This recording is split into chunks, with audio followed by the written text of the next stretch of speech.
বাংলাদেশের সুপ্রিম একটি পেশার নাম হচ্ছে ডাক্তারি পেশা। তবে এই ডাক্তারি পেশাতে ডাক্তার হওয়ার পূর্বে একজন ছাত্র বা ছাত্রীকে কঠোর পরিশ্রম করতে হয়।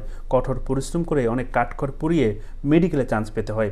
এজন্য এই মেডিকেলে চান্স পাওয়া সোনার হরিণটি গ্রহণ করতে বা অর্জন করতে অনেকেই লক্ষ লক্ষ টাকা খরচ করে। অনেক বড়লোক বাবার সন্তানরাও এই দৌড়ে প্রতিযোগিতা নেয়। তবে শেষ পর্যন্ত সবার ভাগ্যে এই মেডিকেলে চান্স পাওয়া সুযোগ ঘটে না, বা অনেকেই এই মেডিকেলে এত কিছু করেও চান্স পায় না। তবে এবারের মেডিকেল পরীক্ষা একটি ভিন্নধর্মী ঘটনা ঘটেছে।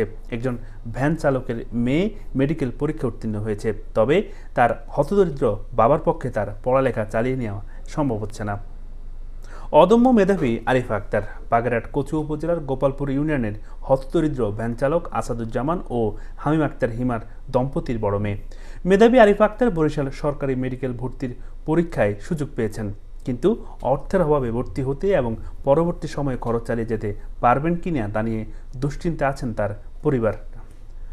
আরিফার পরিবার জানায়, বাবা মায়ের চরম দরিদ্রতার মধ্যে বেড়ে ওঠা আরিফা আক্তারের অদম্য মেধার কারণেই পারিবারিক প্রতিকূলতার মধ্যেও পড়াশোনা করে আরিফা কৃতিত্বের স্বাক্ষর রাখতে থাকে।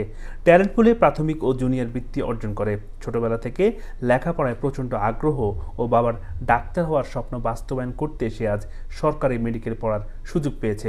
তবে তাদের দরিদ্রতা এটাতে বাধা হয়ে দাঁড়িয়েছে। ভবিষ্যতে